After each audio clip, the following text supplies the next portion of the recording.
Hi folks, this is Peter Boykin. I'm running for Lieutenant Governor of North Carolina here in 2024. You can check out my website at peterboykin.com. Just got done shopping at Food Lion here, if you can see. I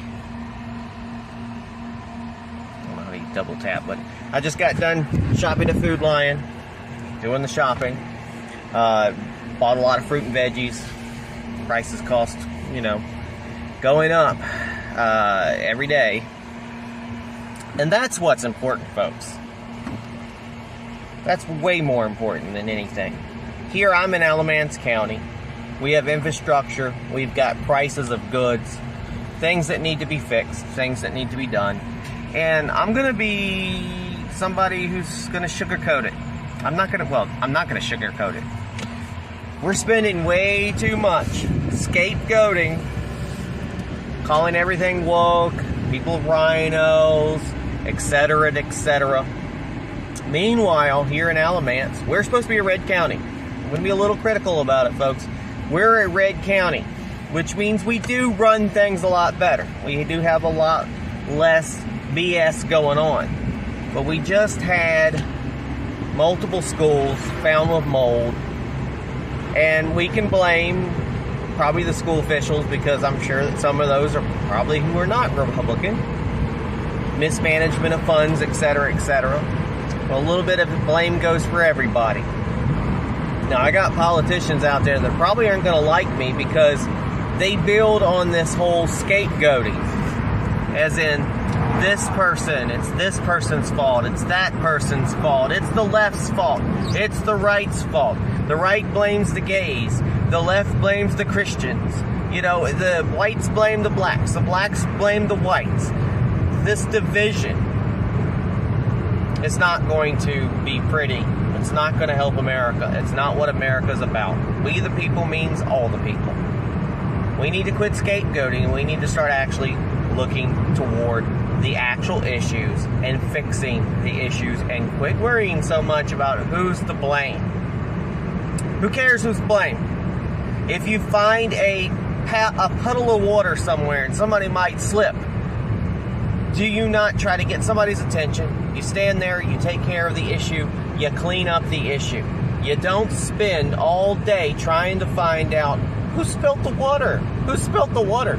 You might be able to figure it out after the fact, but while you're trying to figure that after the fact, you've already fixed the water spill, so nobody slips and falls and breaks their butt.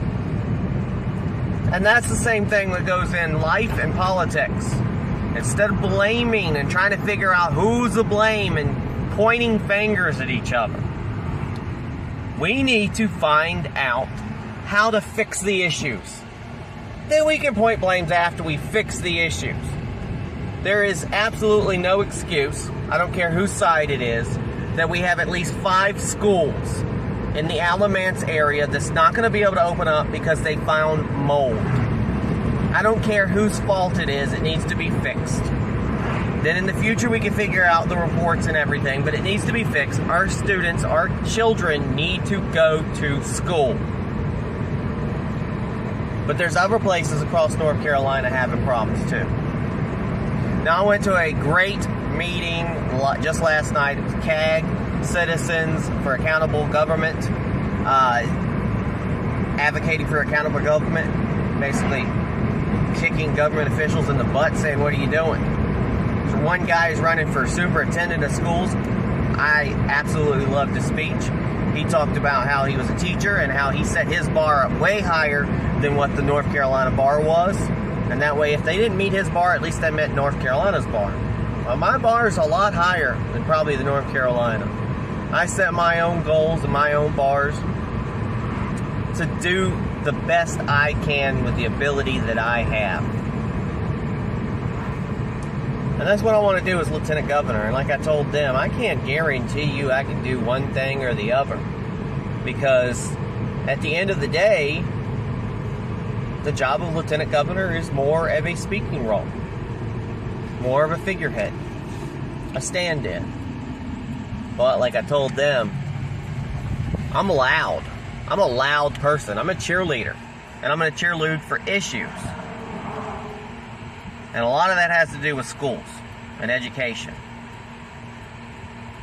When I was a manager of a movie theater in Regal Movie Theater a long time ago, I had an individual, a black young guy who was great projectionist. I was a manager, and he didn't understand what I was saying on my written reports, and I would ask him to write stuff.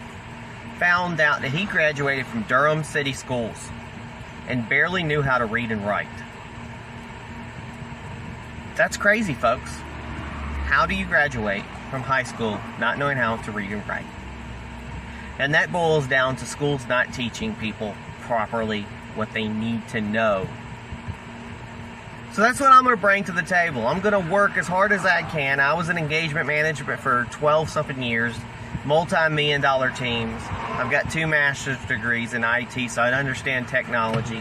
I've been a manager of movie theaters. I've been a sole proprietor of my own businesses. I have basically worked in the whole supply chain. I know where things come, where they're going. I see a lot more than a lot of people have seen.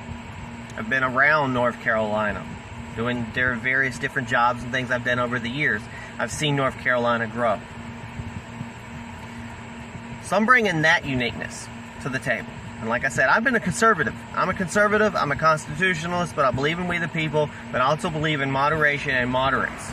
Like I told those people last night, the left says, well, I'm okay with this, but the right's gone too far. The right says, I'm okay with this, but the left's gone too far. Well, what do moderates do? They have moderation. And as engagement manager, you sometimes have to work with individuals that you might not exactly see eye to eye with politically. It happens all the time. My job as lieutenant governor in those councils will be working with people that are not on the same political team as me. And I hope that the Republicans don't go, oh, he's working with them, he's a rhino. Believe me, folks, if I wanted to be a Democrat, I'd be a registered Democrat. I've never been a registered Democrat. I have been unaffiliated in the very past. I have voted for Democrats a long time ago, before I saw the light. But I'm a Republican. Just because I might not be the exact Republican that you like does not mean that I'm a rhino. I don't like the word. We do fight within a lot in the Republican Party, but that's a good thing because we're not sheep like the Democrats.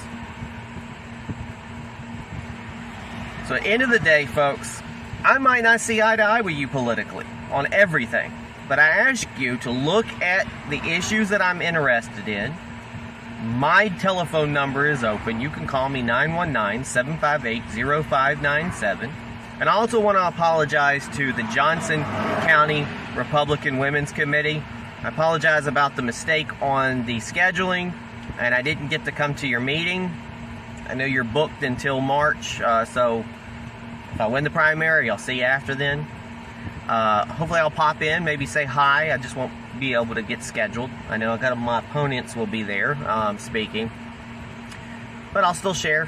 Hopefully you'll see me at other locations where I'm speaking, and again, you can call me directly. Call me anytime, and I'm available. You can email me, and God bless everybody. Go to peterboykin.com, check out the issues, check out